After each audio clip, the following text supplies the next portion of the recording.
Welcome to the Atomic Real Estate Show, Philadelphia's #1 real estate podcast and a Direct Subs production. Real estate investing is not rocket science, and on our show, we'll delve into best practices with a focus on the small things that add up over time.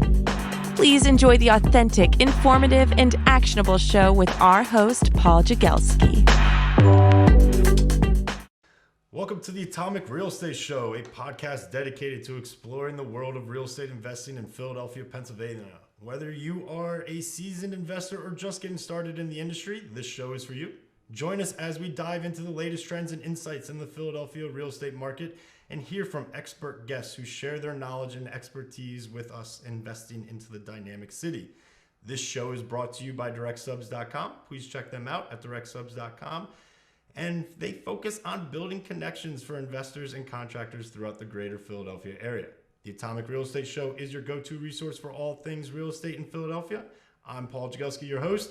Now sit back, relax, and let's explore the world of the Atomic Real Estate Show together with our guest, Brian. Brian, you are the CEO of DesignBlendz. That's correct. Please introduce yourself to us. Paul, thanks for having me today. I appreciate it. So my name is Brian Corcodilos. I am the CEO of DesignBlendz. DesignBlendz is essentially an architecture firm, a 3D visualization company, and we do a little bit of our own real estate development when it makes sense. But mainly architecture and viz. We create buildings all around the city. Last year, we were responsible for 17% of all the single family and multifamily permits approved in the city of Philadelphia. We also have a visualization team that creates some of the most photorealistic virtual worlds for clients all around the nation, not just real estate focused, but big brands, businesses.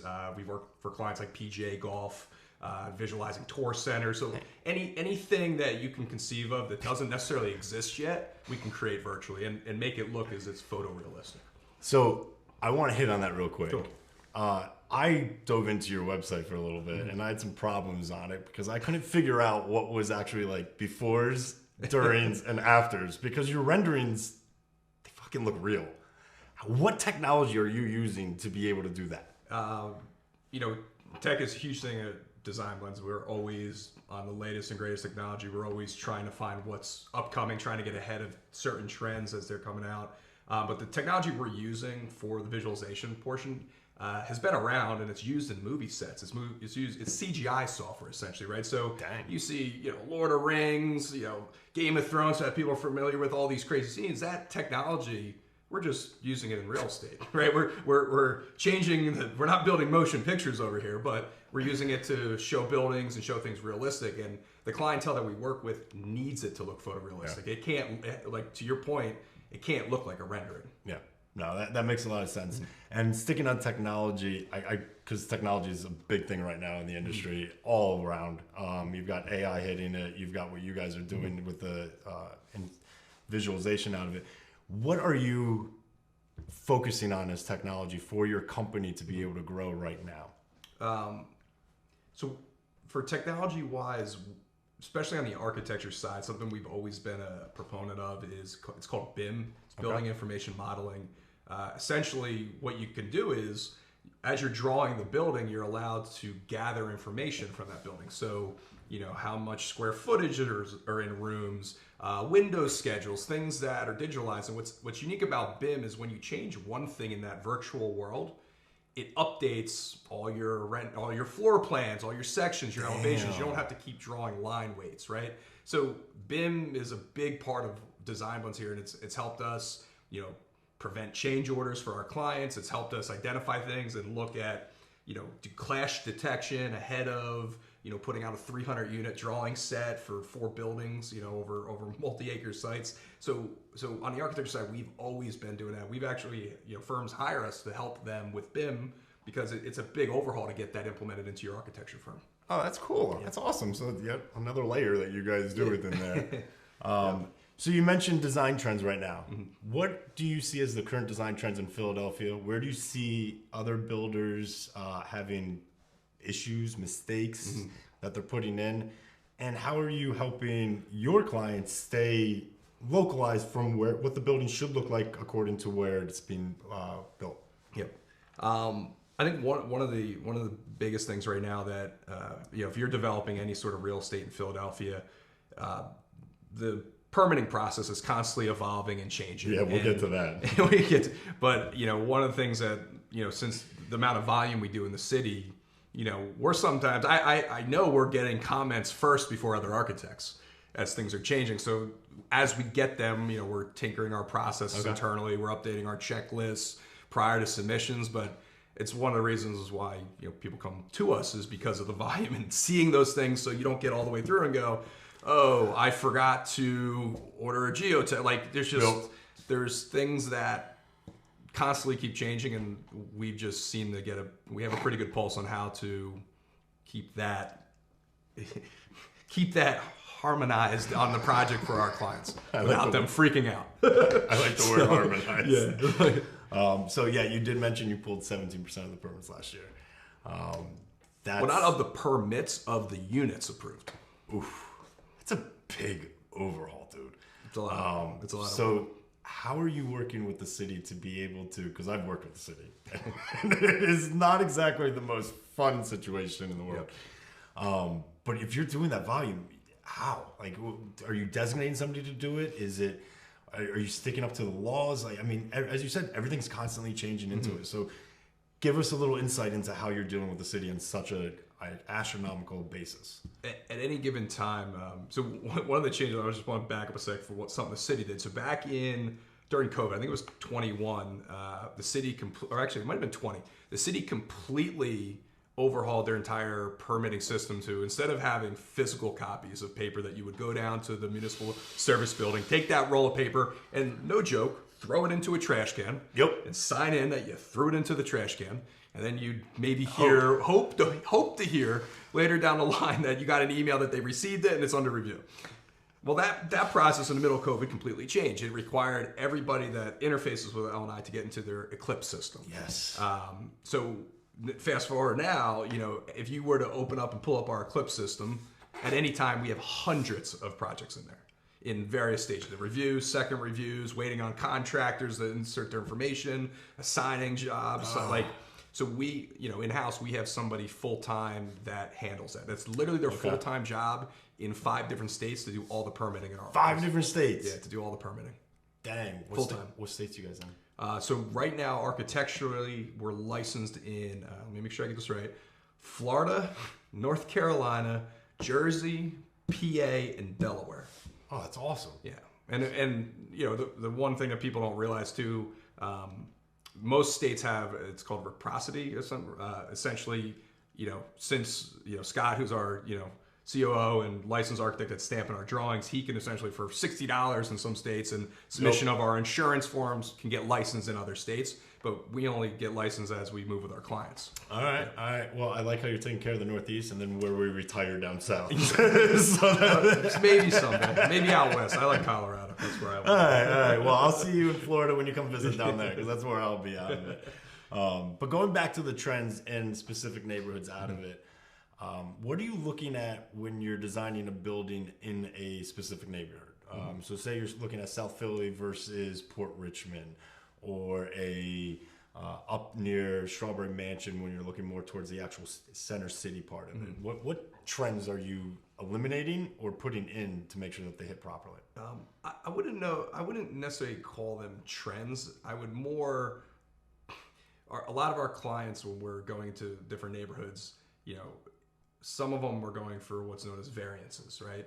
So, we have a pretty good pulse on different approval process, and we also work with a handful of legal partners that sort of understand and know what projects have recently maybe gotten approved in certain neighborhoods and would have certain chances of getting approved. So we're pretty good at this point of identifying and talking with our clients, saying, look, if you want to develop in Manayunk in 19127, good luck, right? We could say that because it's the facts. Look, you will get it approved, but it's just going to take you 2 years. Whereas if you go up to Harrogate, it could be a 9-month process, right? It could be much better because, they want the development out there. They want more people coming to that area of the neighborhood, right? So in certain areas of the city, it's much easier to develop in than others. And that has to do with everything. It has to do with council. It has to do with the neighborhood groups, right? So there's a lot of factors that literally just press upon the development in the city here. So you're really trying to help your clients on their ROI no matter what. Absolutely. If they come to you with a project and say, I think it's great for Center City, you can really turn around and be like, listen, let's push this over here. You can get it done faster. You can get a bigger variance. Not necessarily push the project, right? Like if people are looking at specific sites, correct. We're going to tell them like, hey, yeah, that site, we've had experience, given back to the volume, right? Yep. Given that experience, oh yeah, this project we did a block over, or in some cases more recently, it's been like, oh, the one next door, the one next door that we did, right? So we have a pretty good pulse in a sense for what our clients should be able to achieve. We never want to set our clients up for failure. Exactly. Right? Like that's not our intention. Our intention is to build clients for life. So we're always trying to just be transparent and lay it all on the line and go, this is what you're in for. We're here to ride along with you. We'll go through the trenches. We'll go to the edge. But like, this is what you're in for. And we're just straight. That's usually, that's awesome. That's what we give them. We just tell it to them how it's going to be. And we don't hold back. Yeah, I mean, in this world, if you hold back, as you say, that can cost them financially. And if they cost them financially, they're not going to be a repeat customer again. So look, it's better to be honest than... The crazy thing too, and again, it's something for just, developers to be aware of in the city. Even though there's a process set in line, doesn't mean that L&I has to follow that process. And there is no accountability for the city to follow that process. Okay. Let me give you an example. We've had multiple projects now that I can count on two hands, right, in this city, where we've got our zoning approved, stamped by zoning, streets approval, stamped by streets. Great. So the next process we're going to go for building permits, right? So you have zoning, then you got the streets, you get all that done, great, approved, and now you go for building. Submit building permits. First round of reviews, typical, great, ask questions, boom, boom, boom. Go in for the second round.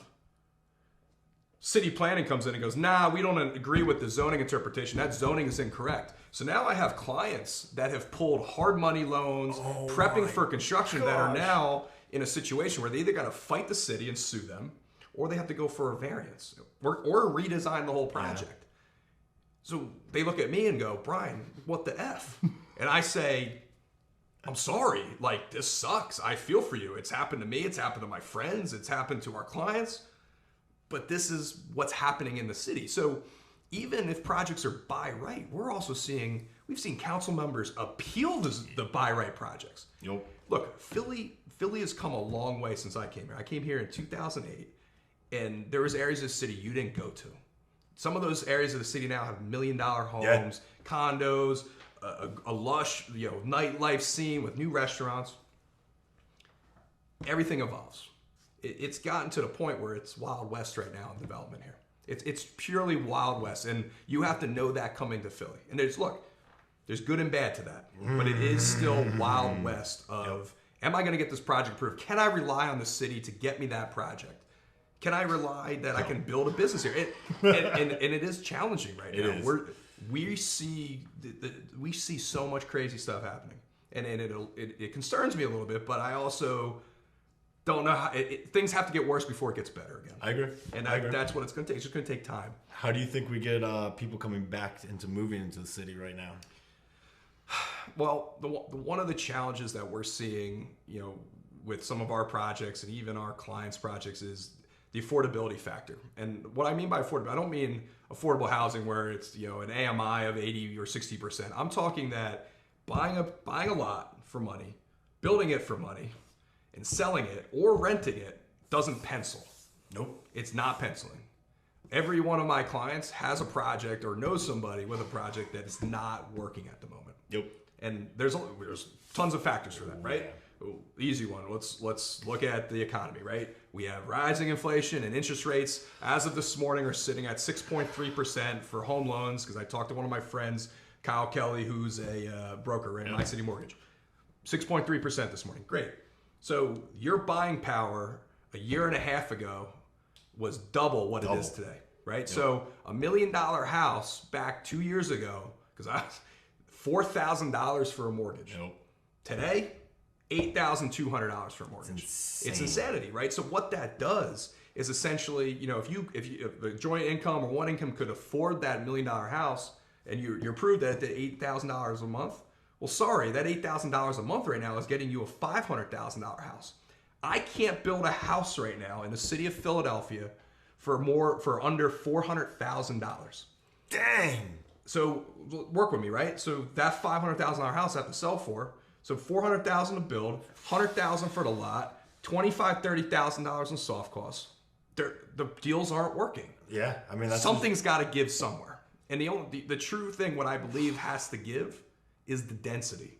There's no other way right now to fix the Philadelphia real estate scene other than to re-examine the entire zoning in the city.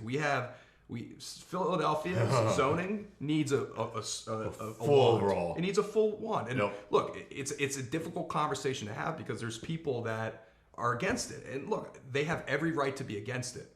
But you got to look macro. You got to look not just about you and where the trash can is going to be for you, right? You have to look at the macro and go, well, if people aren't going to live here, who's going to pay taxes? Yes. Who's going to cover the garbage pickup? Who's going to cover improving the schools? Who's going to cover? Can we get on sidewalks, please? Can we get our sidewalks redone? Please. And this is the balancing act that people don't want to understand or take the time to really. What does it mean with all this new development? You're not getting pushed out of your homes. You're not. Your taxes aren't massively increasing. They were increasing regardless. Yep.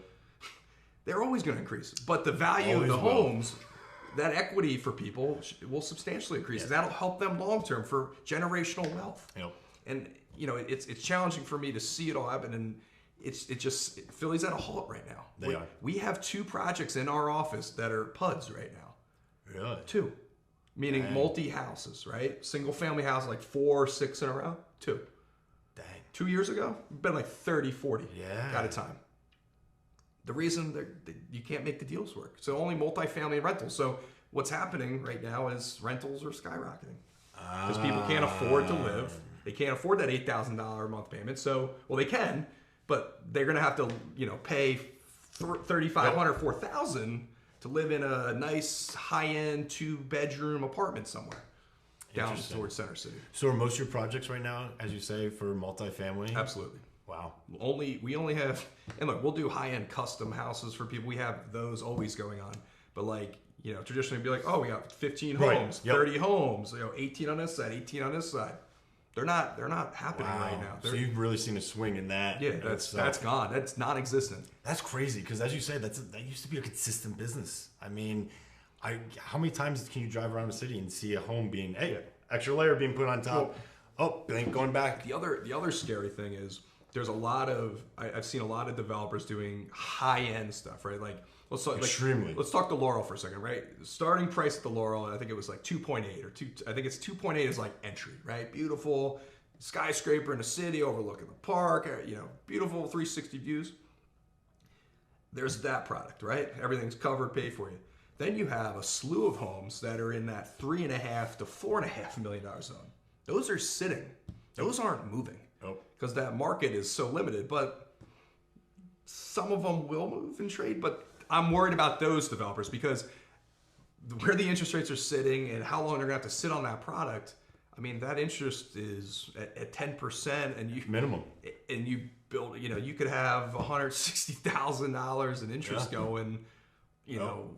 Every 6 months, dude, it's scary right now. It's scary out there for developers. To your point, 2 years ago, that $1 million was flying off the shelf. Yeah, because I could buy a $2 million house and my mortgage payment is $8,000. Yeah, that couldn't get enough. Exactly, couldn't get enough. I mean, we saw it in the suburbs too. Mm-hmm. Anything that was over $1 million was getting multiple offers all of a sudden. Where before that used to be a very niche kind of market. And a lot of my clients. That got stuck in the in-between phase that we're building the single-family stuff, that all went now to rentals. Yeah, so that instead of being able to sell them, bring in a new homeowner that owns it, invest in the city, they now had to become rentals because it's the only way to get them. That was their out. That was their only exit because of where interest rates sat. Man. So that's also so. Now the neighborhood, neighbors are like, what are you going to think now? You got all these people renting. Not only we got new houses here that they were already against. Everybody else is all renters. Now everyone's renting. Yep. So we got no neighbors and we got all renters. So it's going to hurt the long term, community building, right? No one rents forever necessarily. I mean, people do, but it's someone's going to rent for a year, 2, maybe 3, and then go try to move elsewhere. I hope for that 3 years. Yeah, everyone hopes it. Was it 50% of renters flip after a year? I think. That's the stat. But you hope for that third, but. 2 years, so they're in and out. So 2 years is gold, 3 years is like that. Some of these dynamics in the neighborhoods are going to feel a little different here shortly too. I agree. I do a lot of my stuff in Manioc, Roxborough, and that's one of the 19128s, 19227s, 1929s, and the overdevelopment in that area right now. It's scary. I mean, just looking at everything just kind of all of a sudden popping up, they're not at full capacities out of it either. What are they doing with the walking around that area, which I hope that they bring in some kind of good shops to that area, so at least there's like walkability and not just all rentals. I mean, the people are going to demand it, right? So if you're an entrepreneur in this market, you should be looking and identifying pockets like that. Go open up a little brewery, go open up a little something. A little something. Haunted house, anything, doesn't matter. Right? A little something. I mean, get that mixed use, find that zoning, put it on the first floor. If anybody wants to build a parking deck as well, please. Those zip codes, they can use it. But getting back to your overall company out of it with what you guys are doing to help these people.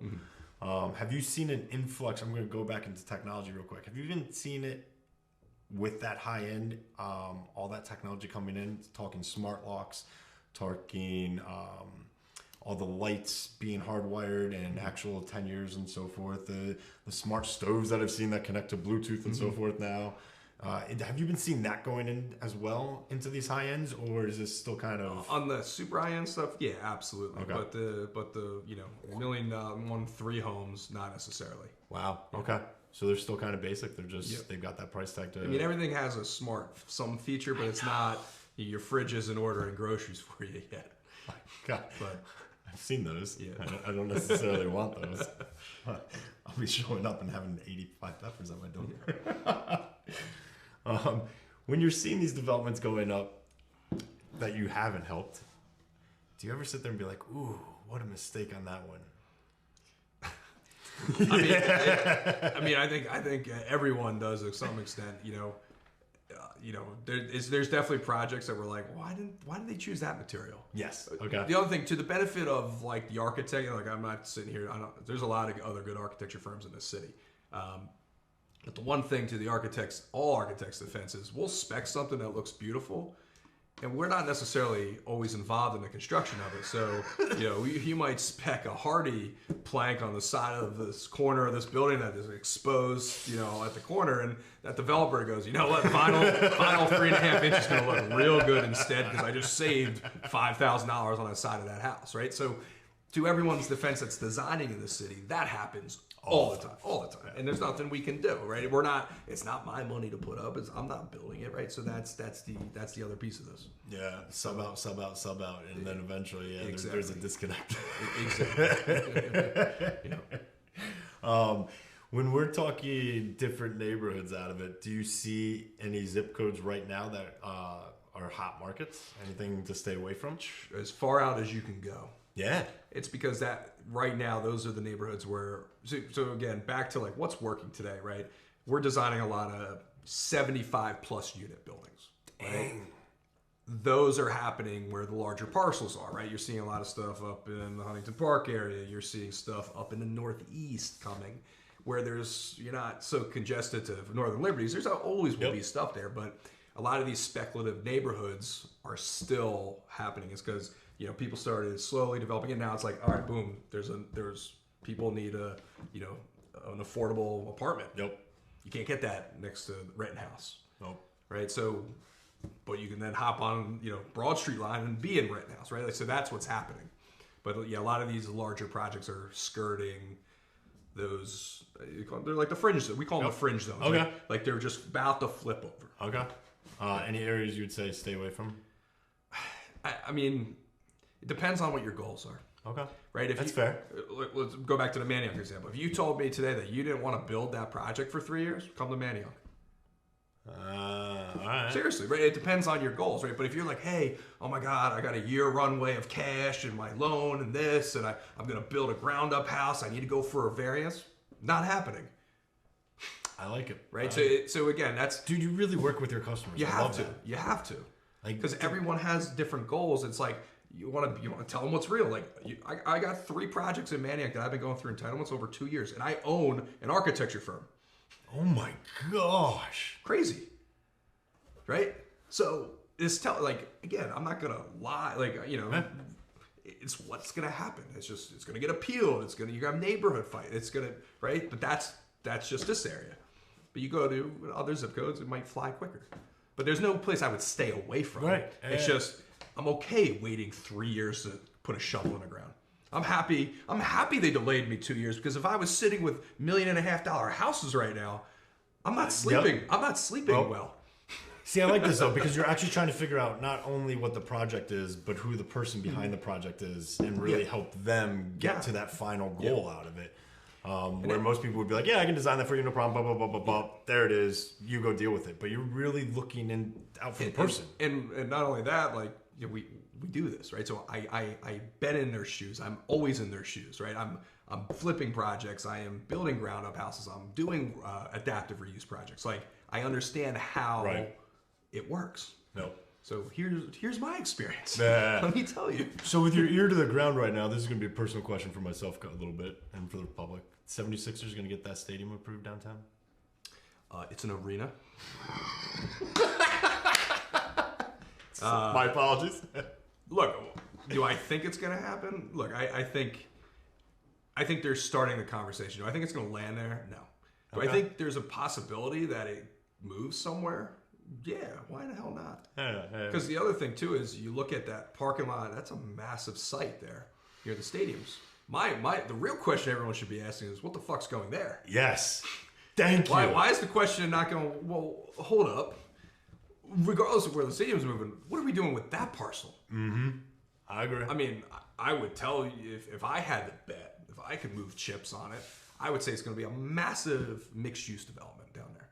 Massive. Ooh. That would make the most amount of sense. Office buildings, parking, condos, Hey, let's put like it out in the universe. What else? I'm going to trickle that out there. Yeah. But if you ask me what I feel about the situation, look, I'm always in support of something new happening, right? Like, a lot of people don't like change. I embrace it. You got to do change. For better or for worse, right? Like, and if it goes worse, you embrace the change to fix it. Correct. I don't like the feeling of removing it all. There's something special about coming to the city and going down there, and all the stadiums are there. They're all within walking distance. Like, I will tell you, some of the best Philly sports days for me is you go to the Phillies game, and you slide over to the Flyers, and half in the bag, and you're having a great time. Like, there's just something special. But then you're over at PBR bar. Like, that energy down there is unmatched. I just hope if that ends up happening, that somehow that energy maintains. I agree. But who the hell knows what's really happening? Maybe they're building a new Eagles stadium. Like, who knows why that has to move? But those guys aren't dumb. Edelman, Rubin, dude, those guys are thinking about 2032 right now. Oh God, yeah. Right? They don't live in today. They live in the future. Yep. Today's already passed. Yeah, today doesn't exist for them. They've planned for this. Yeah, this day was planned a decade ago. Yep. So that's the real question I would ask. What's the plan, and why is that happening? That's cool. Because maybe that's what they could use to sell the idea of moving the stadium. Yeah, no, I like that. But I think it'll be a cluster if everyone had to drive to that stadium.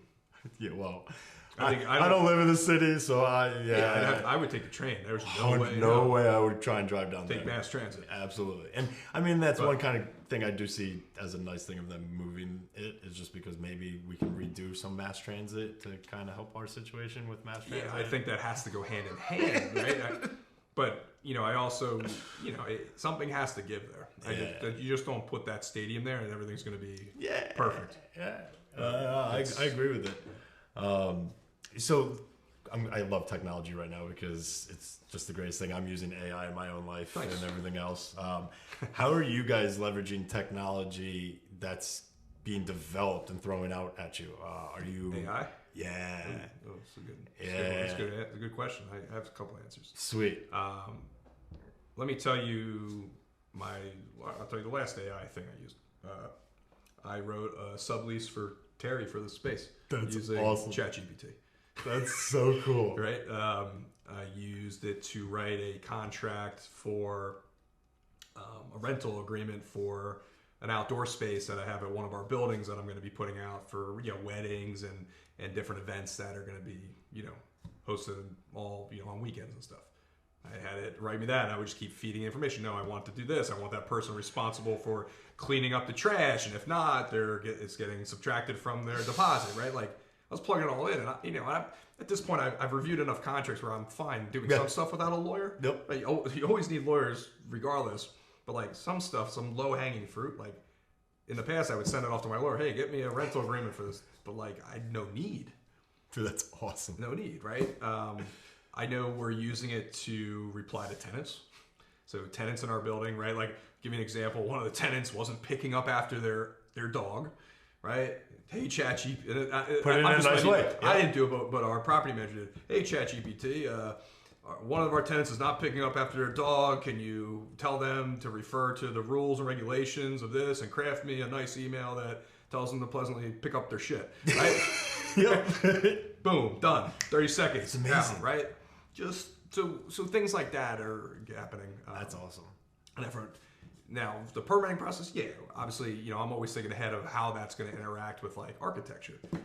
There's already software out there using AI to generate renderings, which is crazy. Dang. We can't do that because we need it to look real and it needs to have the right specs. But like, there's software where you could plug in like a 3D model and say, hey, I want this to look like a historic building, and it'll kind of apply materials in an interesting kind of way. Dude, you're up to date on your technology. I have to be. That's why clients hire us. That's why we're hired.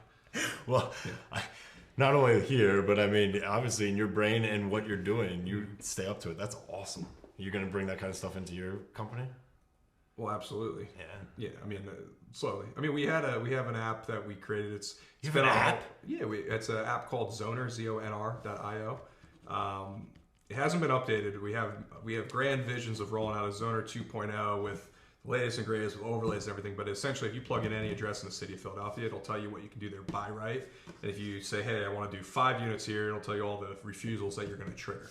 Oh my God. And it's still used today. I think there's like 70 active users that are constantly plugging in addresses. I think I'll be one of those 71st. It's like $9 a month. Like, it's nothing. But yeah, so, we always, part of our core values is innovation, right? So it's how can you innovate to make things easier for people, whether it's our staff working upstairs making their lives easier when they're assembling 100-page construction doc sets, or creating tools like Zoner that help our clients understand zoning a little bit better. That's awesome. Yeah. And staying up to date with all that. I hear you're starting a podcast too.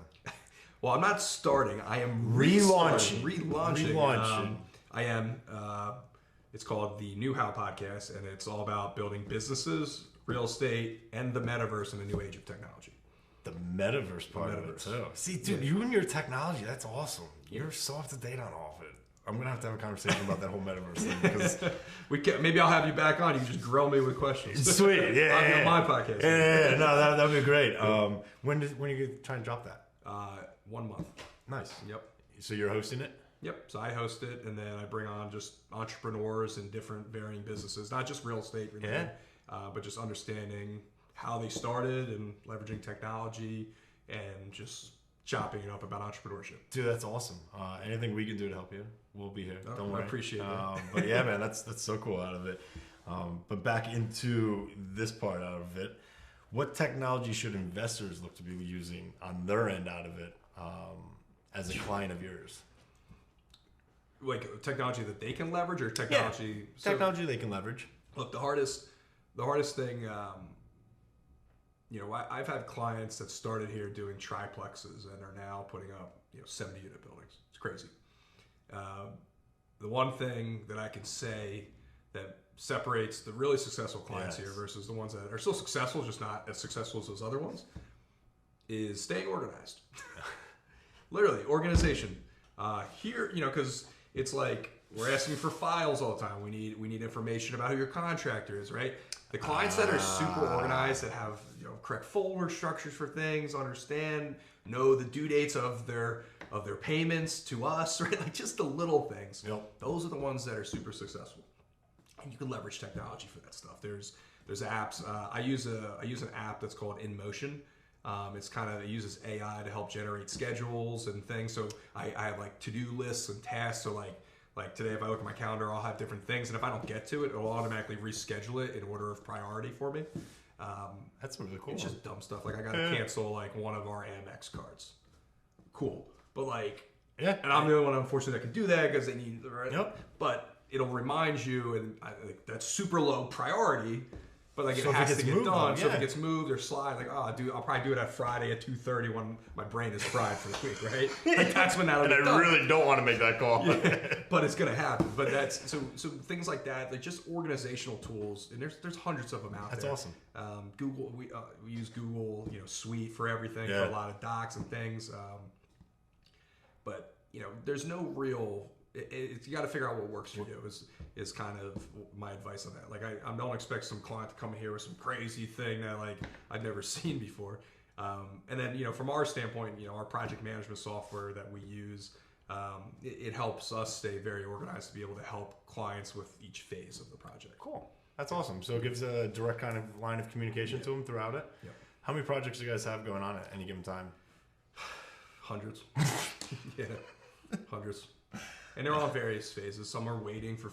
Some might be just waiting for a month because we're 3 months because we have to go to ZBA or but it's hundreds. Dang. And that's between ARC and Biz. So you guys have to stay pretty organized yourself. Yeah, we don't have a choice. I will say I got to walk your office this morning, and what a beautiful office that is up there. You did scream when you walked up the I steps, did. and people were looking at you like, "Whoa!" Yeah, it blew me back. You guys have a nice open concept office. You got a couple of offices off to the side that people can use and utilize out of it. Desks and Yeah. probably we have like phone booth rooms essentially. Yeah, it reminded me of Compass, which I like. Is that open atmosphere. So if you got to go talk to somebody, it's not that go knock. Hey, can I come in? It's you pop your head up. Yeah, talk real quick. Get your answer. And go for it. It was not what I was expecting by any means, and it was beautiful. Absolutely gorgeous up there. When you say you guys are organized, I would expect it from seeing what's up there. Appreciate that. They worked hard. The team worked really hard on getting that office to come to life. It's been, we moved into this building back in 2014 and 400 square feet with no windows. And we slowly started acquiring space buildings. So now we have the whole third floor, the second floor, which we're down here sitting in the studio. Holy cow! But yeah, it's just been. That person's leaving. I asked them, can we take that?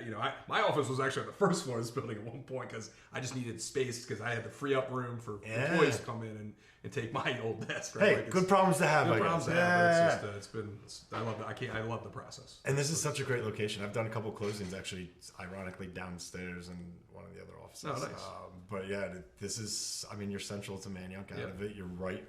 Easy in, easy out if you want to get into the city 15 part of minutes with no traffic. We're in Center City. Yeah, you got to get to the suburbs. Exactly. That's easy enough. That's why we like the location. You got parking. Yeah, parking. Little things again that actually help customers and clients and so forth come in, which is awesome. And obviously this is my favorite area of the city. As much as we love the projects we do everywhere, like Manayunk Roxborough is the best place to live. Do you live here? I do. I live in Roxborough. That's awesome. Yep. That's awesome.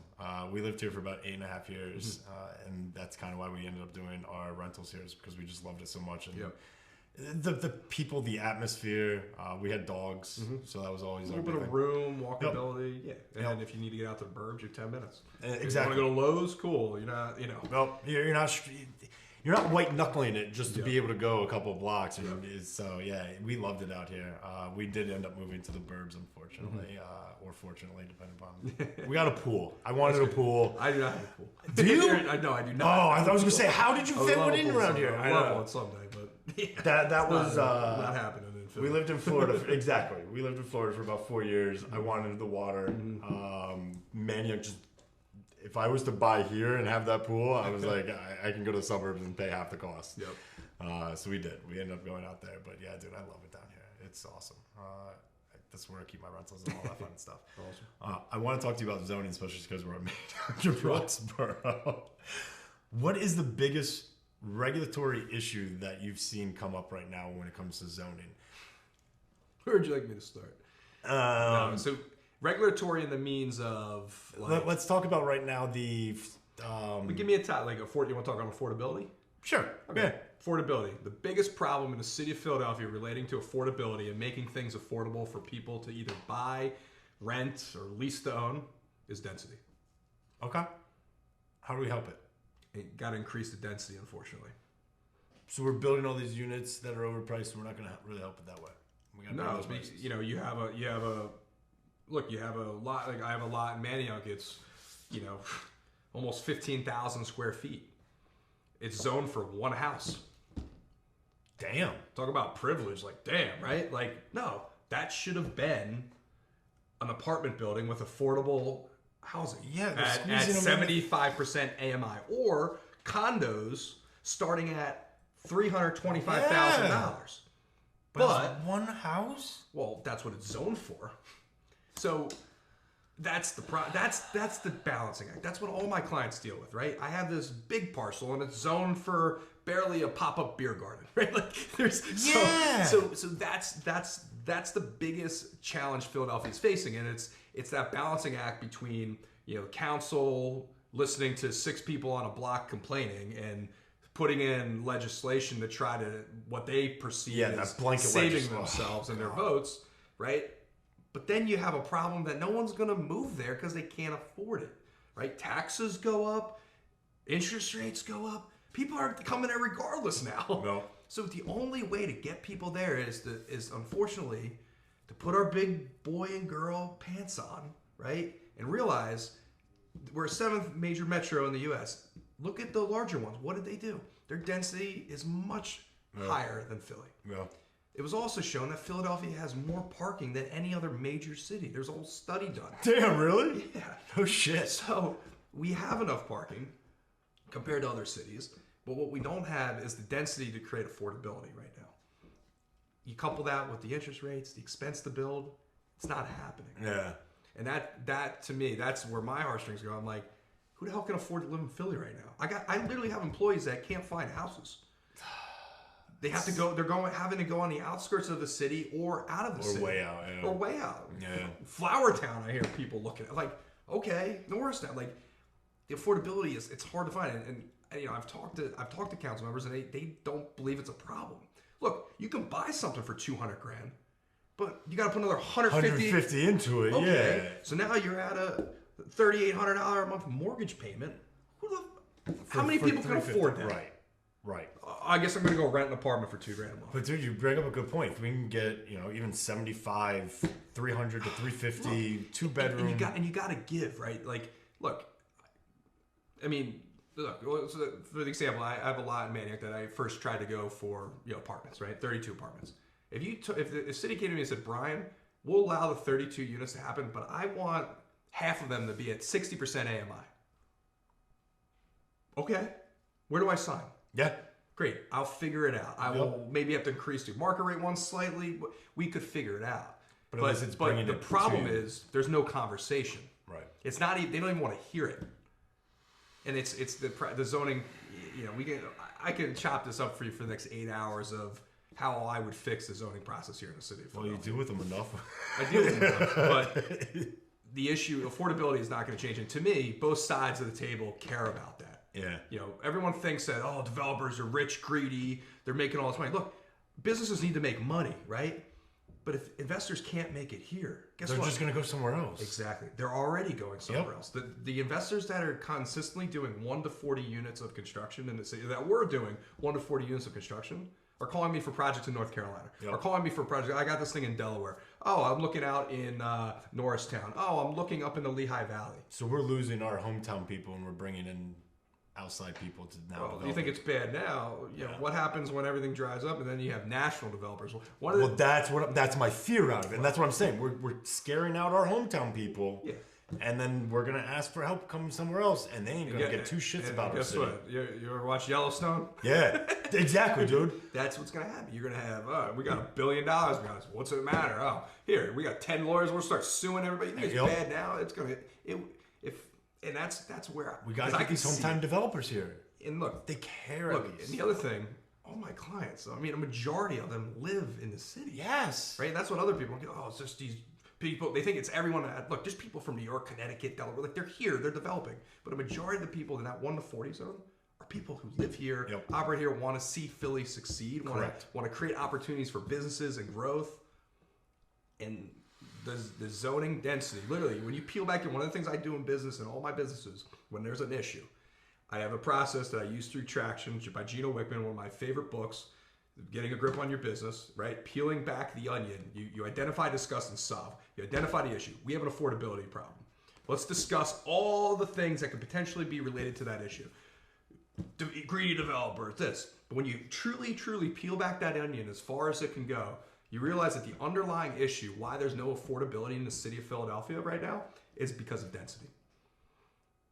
That's it. There's nothing else to fix. You can't change the cost of a 2x4. You can't change the process. We could try. You can't change how long it takes to get permits. You can't change, right, inflation. Yeah. There's one thing that the city has control of right now, and it's the density. Yeah. Other than that, you don't get your affordability. I'm sorry. Doesn't happen. You can't, there's lots you can give me for free, and I still can't make it work. Damn. And that's the hard part right now. That's a problem. It's a problem. We're on the front lines of it because I deal with it every time. People are coming back, redesigning, like, it's crazy. You are seeing it. We're on the trenches of it, like literally, like looking right ahead at the problem in front of us, and we don't see another way around it. I mean, we're going to sit here. Philly will always be our forever home at DesignBlendz, but something's got to give on the zoning, right? Yeah. Or you're going to see it's going to come to a standstill. And as I said, it's going to come to a standstill. We can't afford to have our hometown people leave us. No, we just can't. Absolutely not. It's one of the reasons why we started this podcast was for the sheer fact to show that like we exist. Like there's good people here. Look, there's good things here. The other thing too, I want to say, not everyone is leaving. There's always opportunity to be had. Absolutely. But let me tell you something straight. Every single one of my clients, they had all their eggs, all their chips, Philly. They're going, okay, leave this. Let me pull this back and go here. Leave my initial investment, take the profit. That scares me a little bit. That scares me. Nope. It scares me for Philly. It doesn't scare me as an entrepreneur. I'll go whatever. We'll establish more of a presence in North Carolina. I don't care. But it scares me for Philly. And I love Philly. I care. See, that's my problem, though, because I love this city. Yeah. And this city gets overlooked way too much as it is. Mm-hmm. And if this starts becoming, we're just going to continue to be overlooked. Our hometown people are going to look for business outside of other cities. Yeah. They're going to look for opportunities where other cities and councils are allowing them to have opportunities that are fair for their people and fair for the right. Yep. Now, don't get me wrong. Philly, we have a great educational system. Mm-hmm. We have a great medical system. Yep. So we'll always be strong within those. Of course. But if we can't help the common person, what are we going to do? What are they for? Exactly. Like if that common person can't be amongst that, they're not. That's going to die within itself as well because they're going to look to go elsewhere. My family can't live here, so yeah, I'll do my studies, but we'll see in 4 years. Bye. It's cycles, right? Yep. I mean, it's going to just. I think it's got to get a little bit worse before it gets better. I agree. Hopefully 23 and 24 are those worst years and then kind of just starts skyrocketing back up because Philly had some really good years over the last couple of years. I think as much as COVID kind of hurt us in certain areas, it did bring us a little closer together in other areas. Absolutely. I mean, real estate, I could just say from our side of it, it really kind of brought people inwards, really started making them think about themselves. Yep. Realizing how important family, friends, and so forth were that we were taking for granted beforehand. So we're kind of going in the right direction, but I agree with you. It's a downward direction right now, but it's okay because it has to go there before we can get back up. I'm interested to see what the city part is going to do about zoning because we've seen what they're doing on these little outskirts spots. But as you say, we got to do something to kind of bring. We got to do a broad brushstroke. Yeah, got to make it either easier for business. Like, look, we work with a lot of business, right? I'm just talking residential. Let me tell you how hard it is to get out, to get your cafe seating outside, right? It's like these little barriers of entry for businesses. Yep. We need to just snip that shit. I know. We need to snip it, right? You wanna go and change a use to put in a bar, restaurant, or some sort of activity. You're 2 years. You gotta go through variances, RCO meetings, this. No. I'm a business. I'm not trying to develop a 100-unit apartment. Like, I just want to open a business that supports the neighborhood. The barrier of entry for that in Philadelphia, I will never, unless it's on a silver platter for me and it can happen. Oh, absolutely. It's scary. We're helping pizzerias. It's like, oh my God, you only have 5 feet 10 inches. You can't put a fucking chair outside, right? Like, it's the little things that like that happens because somebody complains about one thing and council says, no, it's got to be this way because I don't want to lose that voter who could go tell 10 other voters who might tell 10 other voters. And now you just inhibited businesses from having outdoor seating. I've got a friend In that a owns a majority coffee of the shop. city. They want to do hot food in there. City won't allow them to put in a hood system. So listen, they got a new location. They're doing their food prep there. They'll put some down here, but guess what? Now they're over in another footprint with a bigger place. Yeah. They're doing great. They're doing phenomenal out of it. They found their ways around the city ordinances. But dude, really? You're not going to let them put in a hood system? Yeah. Look, unless it jeopardizes the safety of a human, why do we care? That's the stuff that just irks me the wrong way. That's something that whoever this next mayor is, look, I have my opinions about who I wish and want for that. I don't want to speak up on that. But all that I ask of that mayor is to help businesses flourish. Yes. Stop just saying you're going to do shit. Make the barrier of entry for a business in this city better. Yep. You want ideas on how to do it? Schedule a lunch with me. Take me to lunch, and I'll write you your whole first 2 year plan of mayor on what you could do for zoning to help businesses come to this city. I agree. I mean, how many mixed units places do we have right now that the bottom floor, which is supposed to be something for the community to give back, is vacant? And the owner doesn't care because the tenants upstairs are paying for the mortgage anyway. Dude, that's the other thing I don't think the city understands is that all these real estate projects that got built, all these massive buildings, none of them factored in the first floor. No. Because they knew getting a tenant in there just isn't going to happen. Oh, absolutely. Because barrier of entry, they have to be able to give that. Look, all right, we're going to sign a lease with you in 2 years. You can start paying us. Right? Like, that's what was happening. I've got bankers that will tell me the exact same thing. We're not going to take the rent on that mixed use part. We're only going to run the numbers upstairs. And if that makes sense, then we'll allow you to go through with the project. Correct. And meanwhile, as the investor out of you're like, no, my big money's downstairs. Like, It can be. That's where I'm supposed to be making like the real money out of long term, contracts. An anchor tenant. Yeah, and it's scared a lot of investors away from them. It's unfortunately, in my opinion, put a lot of people in bad spots because they're like, oh, I can house hack this. Yep. Because the investors didn't buy it. So, it doesn't matter. I'll live in the third floor unit. I'll rent out the second floor, and I can find somebody to go into that first floor. Or I'll start my own business, and I'll go in there.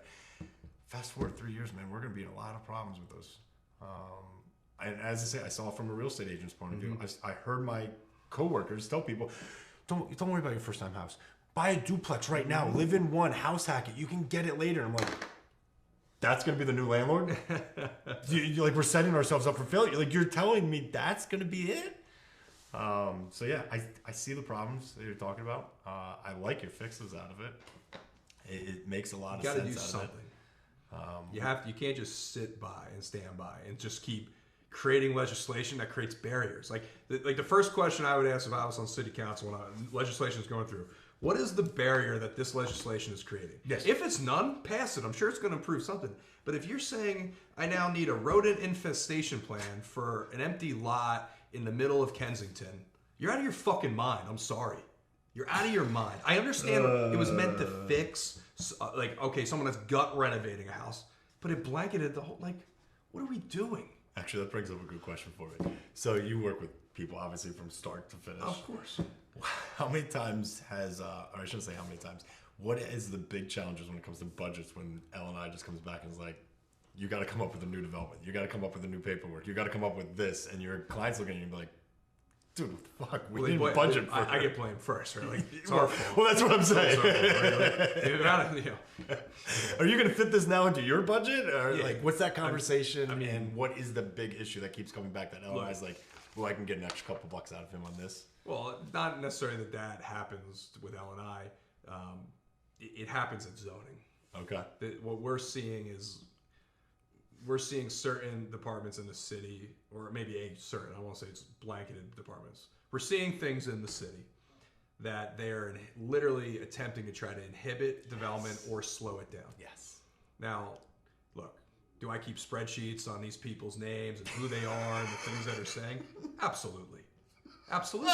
Because of the volume I see. I mean, but we don't 17% of the 17% of the permits, right, or the units are touching. So we see every review comment. We see who's making those comments. We know who the supervisors are. Mr. Jones, I'm on to you. It's not necessarily. I mean, we know, we got this reviewer. Okay, we better make sure that this T is crossed on the drawing set because that's what they're going to ask for, right? but we're seeing it at a zoning level. It's been unprecedented for the last, let's see, we've been operating since 2015 as a licensed architecture firm. So the last 8 years.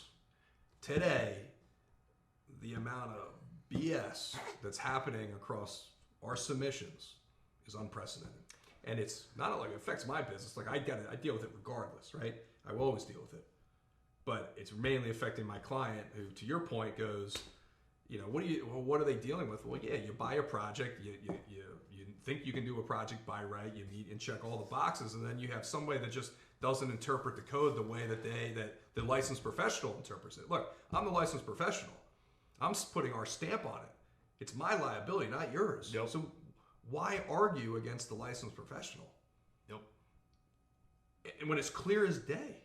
Dude, I've got contractors that echo exactly what you just said. They're like, they put up more barriers for me to do work in the city than it's worth me doing work in the city. Of course, I know contractors that literally have left and gone to Jersey. Yep. It's easier to be a contractor in the state of New Jersey right now than Philadelphia. That's disgusting. It's a fact.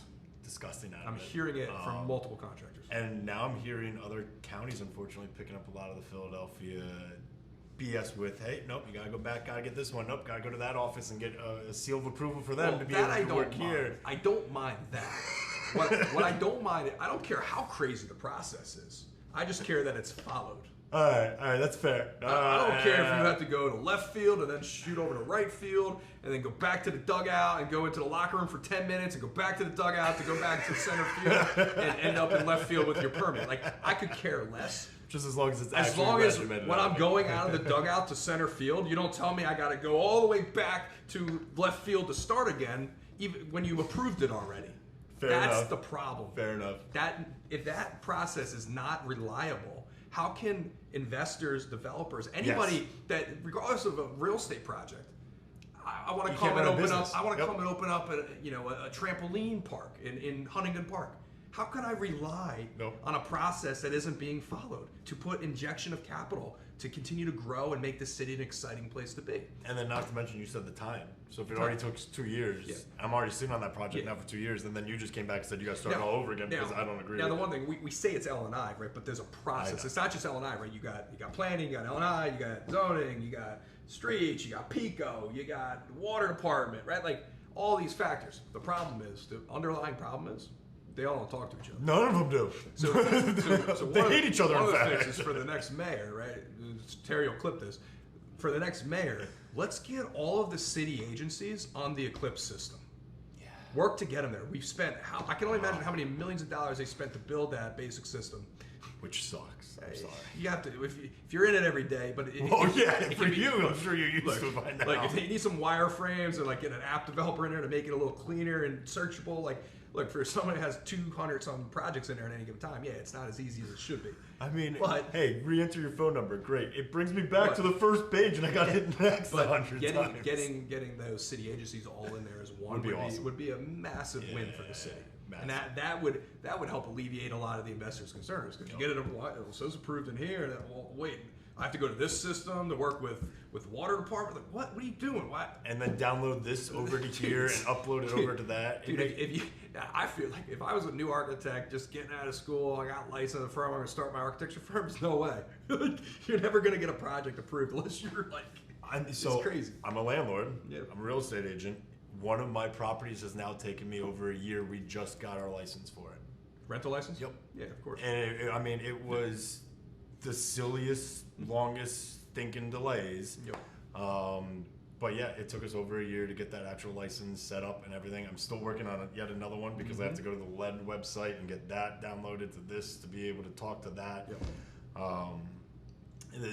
Just the way that they make you go through the system, but it's not like a checkbox system to be able to even set it up. I, as you say, get a web designer, get somebody in there. I've taken college CE classes again, like those continuing ed classes, and it's very easy. There's a little left-hand side. Yep. It checks off as you do steps, and you can't go to the next one until you do the other one properly. Correct. So yeah, I would love to see. But I think bringing the whole city agency in it, planning. I want to see planning check the box because I want to see it go to here and planning not be like, oh, it starts back here because because I have an evil vendetta against that developer or that area of the city. My friend lives a block over and doesn't want that project to happen, so I'm going to make it difficult. That shit's happening. I was going to say that shit is happening. That's like, the other frequently. big problem. It's ridiculous. Somebody, dude, we had the best time. We were when we used to build. We used to do construction. I think maybe you knew that, maybe you didn't. We were building this house on it was north side of the city, like near Girard, and nice new house went up. I think it was like a duplex. It was like a little duplex on either, or two houses side by side. Roof deck goes up. One of the neighbors starts like complaining, like, "Oh, that roof deck's higher than it should be. It's not built to plans." Literally, it escalated so far that this neighbor must have known somebody or some process, right? Again, the process wasn't followed, right, by the city. The commissioner of L&I and a supervisor come out to the property and drop a tape from the roof deck.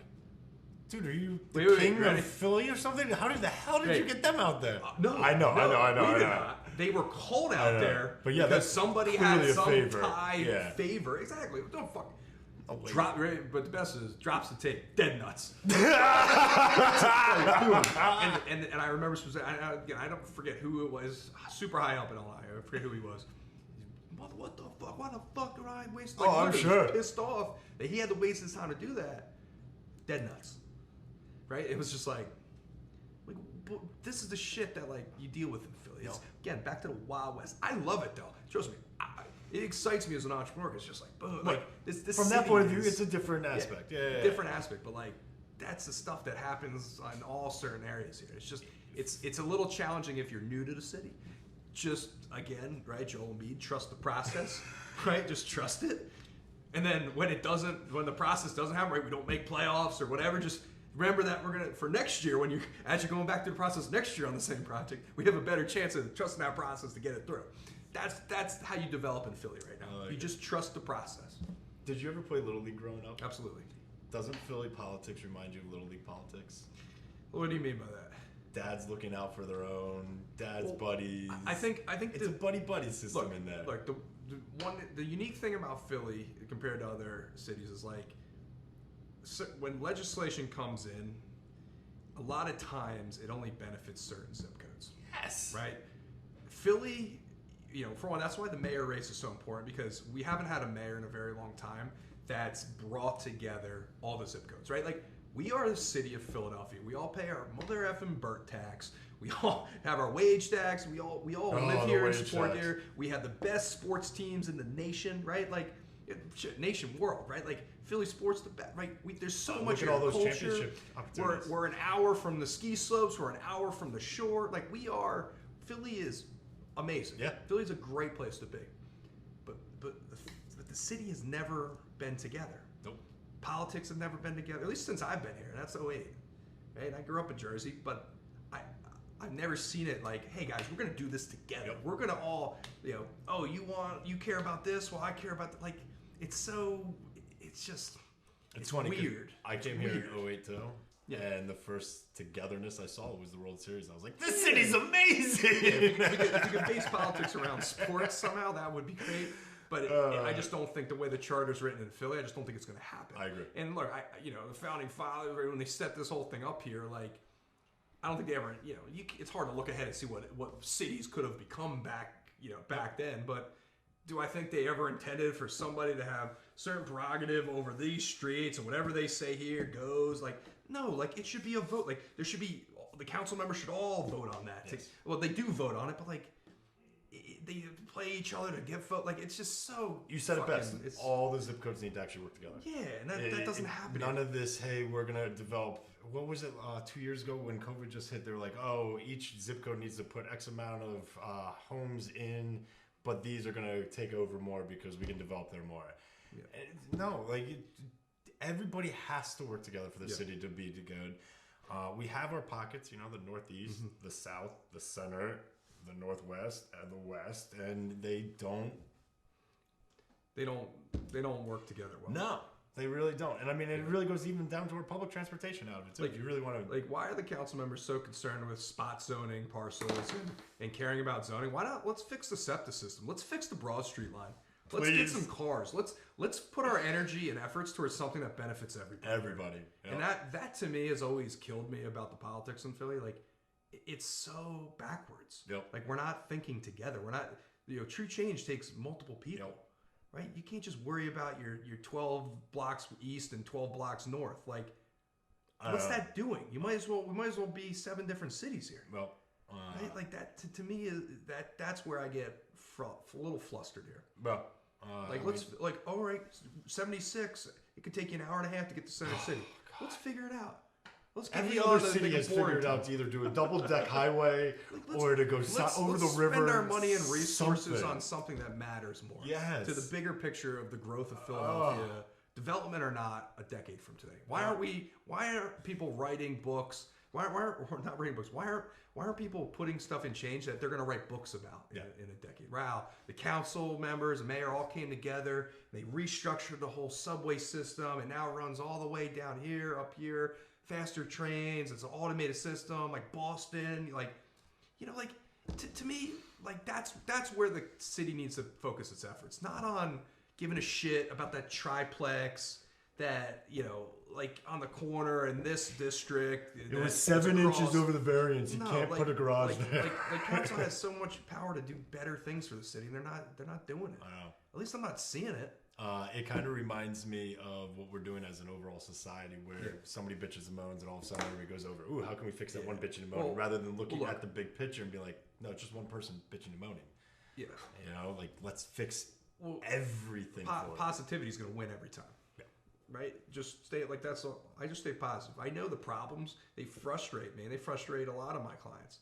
But I know positively overall, I'm optimistic about Philly. Oh, God, yeah. It might just take 20, 30 years from today. Hey, that's all right. We could be here. We could talk about it every a couple of weeks out. 20 years, we'll come back to say what's the changes. But yeah, like Philly is primed for growth. I think what's if I had to pick what's happening is everyone's just trying to get their hands on stuff so they can have the say. Yep. And that's whether it's through legislation, whether it's through relationships. Like, it's just weird right now in the city. It's weird, and something needs to give. And it's density. I agree with you. I absolutely do. I mean, even on the real estate side of it, I see it. People are leaving the quote unquote city zip codes, and they're going out more towards the suburb zip codes. They're trying to skip that first time home buying because they can't afford to do it. So they're just going, hey, screw it. We're skipping that. We're just going to go out to the suburbs, buy our forever house now, and hope that it works. Yep. And that's a problem. It is. In 2008, people were flocking into this city. I remember trying to find rentals, and you were literally, if you didn't sign that lease that day, it was gone. It's a cycle, right? Like everyone, when I came prior to me coming to Philly, everyone was leaving, right? So people come here, get their PhD, and get the hell out. Nope. Then for the last decade, everyone was staying. Everyone's building families here, and now stuff's changing about the city. Crime rates are up. People want out. My wife used to want to go and live downtown. Brownstone, that was the dream, right? Brownstone with parking was always our dream. It's not our dream anymore. It's because she doesn't feel comfortable. She would not feel comfortable walking the dogs at 7 o'clock at night right now. That's a sad part. Those are the things that need to get fixed. And that's where the efforts of the council and the next mayor need to be focused. Or you can kiss the good times goodbye until the next 20 years when the cycle resets. Got to hope for that stadium. Or right? arena. The arena, right? Like, the next time when the arena's done, we'll look back and wow, he's improving again. But right now it's on a steep decline, and I just fear that if it continues, right, because where the decline's happening is the chiseling at the businesses. Yeah. It's chiseling at the people that are trying to put capital in Philadelphia and invest it, and the barriers to entry are getting steeper and steeper. Yep. And that's just inhibiting people wanting to do business in Philly, and it scares me. It does. And not to do too much rich dad poor dad, but they want more rat racers than entrepreneurs. Yep. They want these to be little 1-bedroom, 2-bedroom places. You go back and you go to work. But the problem is, if you don't give the entrepreneurs a place, then there's no jobs for those W-2s. Correct. So we have to help them get into the door and start their businesses, or we got no W-2s. Wage tax is going to disappear. Yeah, exactly. I don't mind it. My employees don't mind it. Yeah, I'm sure they would love it. That 9.385%. But if the city keeps inhibiting development, all my architects are going to go elsewhere. Yeah. Like, it's crazy. It absolutely is. And that is to me, I agree with you 100% that we got to figure out a way to fix that. We fix that helps everything else come into place out of it. But I don't want to take up your entire day out of it. No, we're going good out of it. Sweet. You got me for another 20 minutes at least. Yes! All right, so we talked about budgeting. We talked about the technology that you use in it. We talked about how you help your customers throughout the whole process. Yep. We've gotten into the overall zoning and L&I and ordinances and all that, which we could do a lot more. Wild West. We could do a whole segment on that. But with that little part, you have a section, and I believe it's under the About tab. And if you scroll almost all the way down, there's a little thing that says Explorer Series or Explainer Series. Explainer Series. Those little short videos that you put together, under a minute, I think there's 9 or 10 of them. Tell me real quick, what those are explaining, because those were so informational to me, and they were so well done that it was perfect. But yeah, little script of what those are. Like I mentioned prior, one of my favorite things, is when I see clients that come here that start with a single family or a duplex or triplex and end up now doing 70-unit buildings. Like just seeing that growth of that business owner and the teams and the jobs they're creating, like it's amazing. And that's so rewarding to us as a business, seeing that growth. The Explainer Series is a lot of for those first-time developers, right, that are looking to do their first ground up or looking to go through, maybe they've been just pulling easy permits because they're just doing lipstick jobs on these gut renos or on these renovation jobs, replacing cabinets and stuff and minor plumbing. They can pull easy permits, but the moment that they're starting to look to come out of ground or to do complete gut renos where we're changing structure, we're opening up walls, right, there's a new process that has to happen. And that process is literally, it's essentially, we created an Explainer Series on it, but it's the design process. Like what is the design process? Yeah. What does that mean, right? So, parts of it is like, number one is like feasibility and understanding, can this happen here? How does it work? Then, number two, you go to schematic designs, right? We know this can happen here. And then it's like, all right, well, what does it kind of look like? We start designing it, laying the floor plan, the mass comes together. Great, we like the idea. Let's go make sure the city will approve it being built. That's when we go to zoning. Right, so the Explainer Series kind of breaks down every single aspect of that design process, and that design process happens no matter where you are. Okay. But then the nuances of it are usually city specific or municipal specific. To the zoning might be a little different out in Norristown than it is in Philadelphia. Yes. Yeah, it is. Yes, it is. Norristown was one of those areas that I said they make it hard to. Norristown, I'm just giving a little bump for Norristown. Norristown is probably one of the friendliest places to develop real estate right now. It just takes a little bit longer, and it's just because of their process. Yeah, well, that's what I was talking about. The process they are so for development right now. It's so refreshing. It's almost like developing in Florida or Texas. Is how I feel in Norristown right now. I wish they would fix some other things so that people would want to live there. Taxes, there's things to work on, but they are at least very open. Yeah, we're working on multiple projects there for clients. They want more stuff. That's good. Which is just refreshing when you go in front of a zoning board and you're like, yes.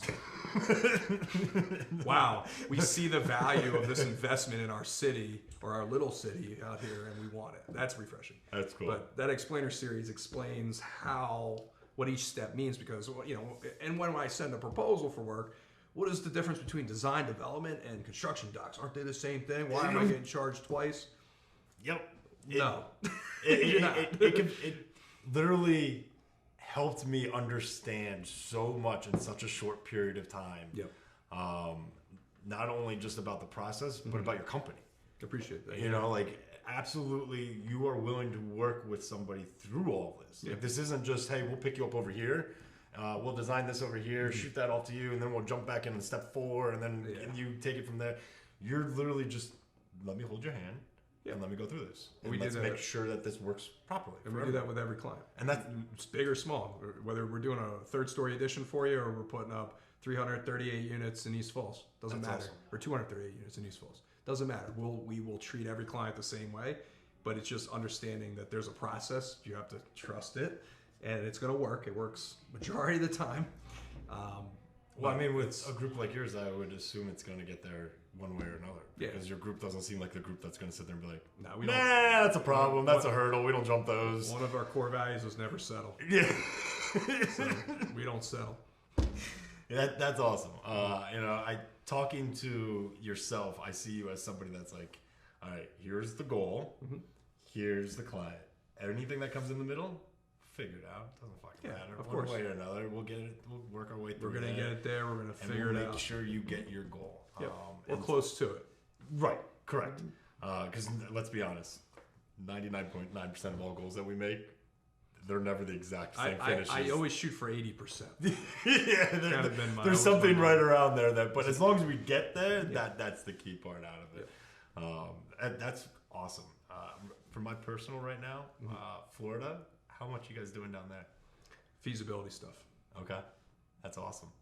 I have a lot of clients that are heading down. Yeah. And starting. Some are doing stuff. Others are just getting their feet wet. West Coast, East Coast, Both. South. The whole place is on fire. But it's because it's business friendly state. Yeah, I only ask because I've got 14 years before I moved down there. Get in now. That's one of those goals I've set for myself in my life. Work my life and my ass off up here in Philadelphia, and then I'll be down there. Look, the one thing I always say about Philly is like if you can get it right in Philly, you can get it right anywhere else. Absolutely, dude. I wish Philly was a city, or I shouldn't say was a city. I wish Philly you could physically pick up and move to nice weather. Because look, I don't know if I agree with that. I don't know if I agree with that. I don't like snow. I will be plain and simple. I hate fucking snow, dude. I plow in the wintertime, don't get me wrong, because it makes money. But I hate fucking snow. Yeah. My knees, my back, my shoulder, dealing with it, walking through it, getting in the salt everywhere. There's something nice about the change of seasons, though. There is, and that's why Carolinas are awesome. Love the Carolinas, but I'm much more of the person that I'd rather go spend a week in the snow on vacation, where I'm not dealing with it, than the guy who goes on vacation in the warm weather. I'd rather live warm, vacation cold. Summertime comes around here in Philly, dude, and we are homebodies. I told you we got that pool. We don't go anywhere. There's no travel plans. There ain't nothing. That November, December, January, February comes around, you're out of here. These will all be virtual. There ain't no in person at that time. But we are wrapping up here. So I got two questions for you that are kind of little personal ones, and then we'll get to the ending here. But what's something that you and your company are doing today that you weren't doing a year ago? Today, that we're doing that weren't doing a year ago. I think we've gotten much better at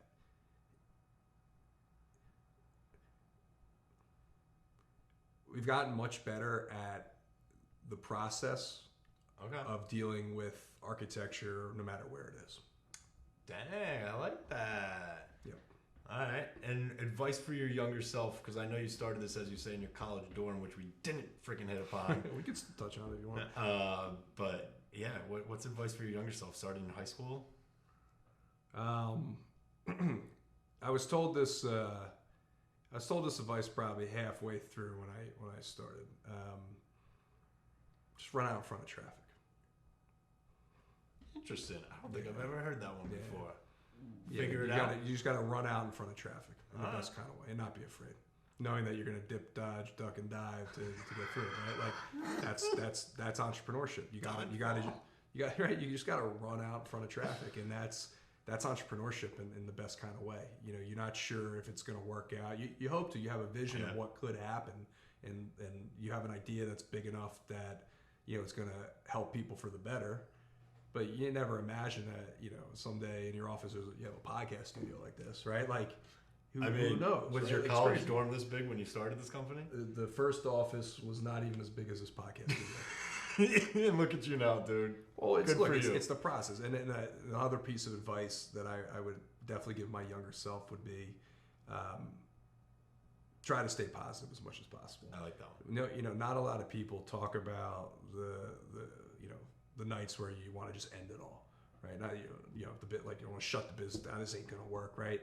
There's no business that just is on a straight trajectory. No. It's bullshit. It may look like it, but I think that's the biggest thing. Especially people that have entrepreneurial tendencies that are working a W-2 and think they want to start a business, or that piece is something that will cripple people a lot of times. So I saw your office. You're clearly a reader. Is that how you kind of wind down after these days, weeks, and months? It depends. Depends on. Right now, I'm playing a lot in the metaverse. All right. So I'm playing video games. I'm trying to understand the whole getting better at the NFT situation because I know that's going to drastically affect businesses. God, I would love to talk to you about that one, but I have no idea where to start. Yeah. I'm trying to understand the virtual world much more because that's, talk about expensive places to live. It's like the world is getting much more virtual and AI is automating a lot of things. I very soon see a world where it doesn't really matter the size of your apartment as long as it has a bed and functional water. You're going to literally be living in an alternate world. And I see that coming.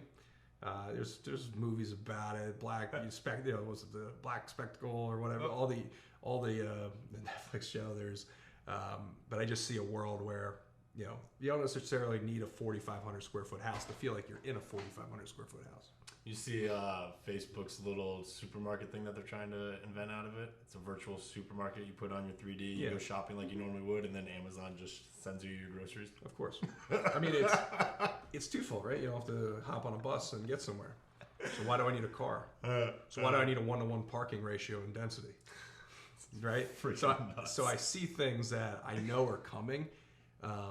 But a majority, one of the gifts I have is looking ahead, and I didn't realize truly the gift till I got deeper in business. I'm like, wow, I can literally, predict pretty well what's about to happen. Like I was saying, when all this inflation stuff started happening, I was like, look, one of the ways to fix home loans, and back to it was like, we got to do 40-year bonds and mortgage notes.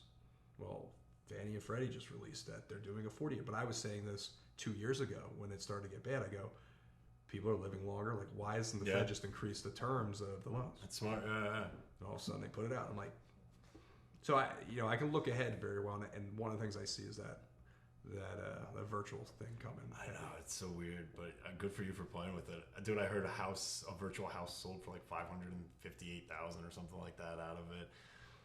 So like there's now communities actually coming together. There's a first-person shooter game called Counter-Strike.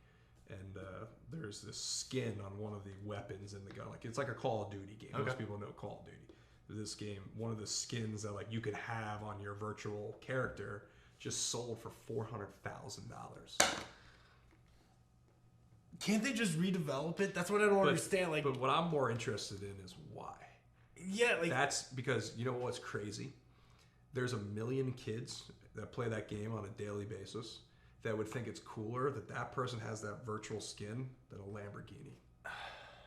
And that's the part that excites me. That's the part that I go, what the hell is really coming to this world? Right? And that's why, back to the company we've built, we envision a day where this building that we're sitting in today is here, but there's an entirely virtual layer over top of it. And our business is setting up to be the company that you have to go to integrate both. And that's what we do. And that's what we do. Dude, that's awesome. That's vision. That's out there. That's what's coming. That's what we see happening. What's a quote that you run your company by, or that you run your life by? A quote? Well, that's a good one. One of the this another mentor of mine told me this. You got to hit every rung of that ladder that you're climbing. You got to hit every rung. If you trip, right? If you try to skip 1, 2, you try to skip 10 rungs of that ladder, you're gonna fall and crack your front teeth. But no one ever said you couldn't run up that ladder. Oh shit! And that's always kind of stuck with me. It's like, look, we started out at DesignBlendz doing, consulting work for other architecture firms, drafting and working on their stuff. And it's like I didn't just try to go do a 300-unit building.